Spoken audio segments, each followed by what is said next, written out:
है अयोध्या से, जहां राजा दशरथ के घर जन्म लेते हैं चारों भाई, और उन सब में राम सबसे प्रिय, सबसे सरल, सबसे विनम्र। पर जीवन आसान नहीं था। राज सिंहासन उनका अधिकार था, पर उन्हें मिला वनवास। कोई शिकायत नहीं, कोई क्रोध नहीं, बस एक मुस्कान और पिता की आज्ञा का सम्मान।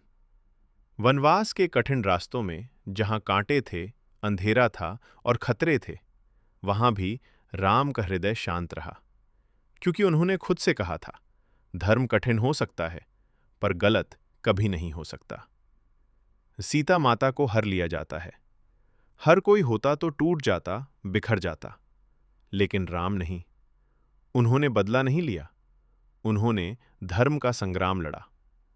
वनों में भटकते हुए हनुमान से मिलते हैं, वानर सेना जुटती है, समुद्र पर सेतु बनता है, और आखिरकार लंका की धरती पर राम और रावण आमने सामने खड़े होते हैं। ये युद्ध सिर्फ दो व्यक्तियों का नहीं, बल्कि सत्य और असत्य का युद्ध था। रावण के पास शक्ति थी, पर राम के पास सत्य था। रावण के पास अहंकार था, पर राम के पास धर्म।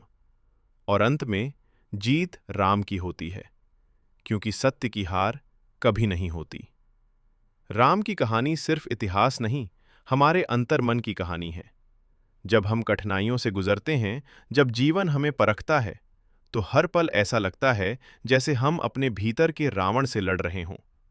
और जब हम सत्य, धैर्य और मर्यादा को चुनते हैं, तब हमारे भीतर का राम जागता है।